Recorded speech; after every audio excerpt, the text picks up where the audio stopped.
नमस्कार. तर आता आपण आलो आहोत नवी पेठेमध्ये. आपण इथे बघू शकता माझ्या मागे जे आहे ते पुणे हॉस्पिटल माझ्या मागे. माझ्या बाजूला एक हनुमानाचं मंदिर आहे आणि माझ्या बरोबर एक्झॅक्ट मागे आपण तुम्ही बघू शकताय महानगरपालिकेचा भोंगळा कारभार आहे. की म्हणजे इथे आपण बघू शकतो की ओला कचरा सुका कचरा वर्गीकरणाचा जो प्रकल्प आहे किंवा जो संकल्प आहे त्याच्या फाट्यावर मारण्यात आली आहे.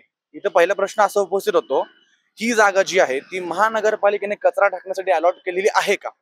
आणि जर महानगरपालिकेने ही जागा जर कचरा टाकण्यासाठी अलॉट केली असेल तर इथली कचरा पेटी कुठे आहे? इथे ओला कचरा सुका कचरा वेगळा टाकण्यासाठी ज्या दोन पेट्या पण असतात त्या देखील इथे उपलब्ध नाही करून दिल्या आल्या आहेत. आणि जर ही जागा कचरा टाकण्यासाठी नसेल तर इथे कचरा टाकणाऱ्यांवरती कारवाई होणार आहे का नाही होणार आहे हा असा प्रश्न इथे उपस्थित होतोय. आता पावसाळ्याचे दिवस चालू आहेत आणि ह्या पावसाळ्याच्या दिवसामध्ये इथे अशा घाणेरड्या प्रकारे आपण इथे बघू शकतो कचरा साठतोय, ज्या गोष्टीमुळे चिकनगुनिया, अजून मलेरिया, अजून असं बरेचसे आजार होऊ शकतात. म्हणजे इथं आजार होऊन घ्यायचा आणि समोर हॉस्पिटल आहेच ऍडमिट करायला, अशी गोष्ट झाली ही. आता हा बेशिस्तपणा कुठे ना कुठेतरी थांबला पाहिजे. या ठिकाणी आपण बघू शकतो की फक्त हे मनुष्य जीवाला हानी नसून ही पशुजीवाला आणि पूर्ण आपलं जो पर्यावरण आहे या गोष्टीला हानिकारक गोष्ट ठरते आपल्या इथंही. कारण की इथं बऱ्याच वेळा देखील गायी जे आहेत, म्हणजे आता पण ज्याला राज्यमातेचा दर्जा दिलाय, गोमातेला राज्यमातेचा दर्जा दिलाय, ती गोमाता देखील इथे येऊन कचरा खात असते. इथं मध्ये ह्याच्यामध्ये प्लास्टिक असतं, अजून बरेच नाही त्या गोष्टी सुद्धा असतात.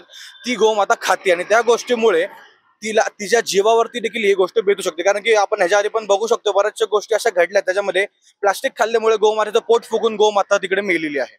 तर अशा ह्या ठिकाणी आपण महानगरपालिका काय या गोष्टीवरती ऍक्शन घेणार आहे ते आपण तोपर्यंत बघूच आहेत. परंतु ही एक महानगरपालिकेची देखील जबाबदारी असून ही कुठे ना कुठेतरी नागरिकांची देखील जबाबदारी आहे की त्यांनी शिस्तबद्धपणे कचऱ्याचं वर्गीकरण व्यवस्थित करून कचरा टाकण्यात यावा. न्यूज डॉट साठी मी अंशुकाशी.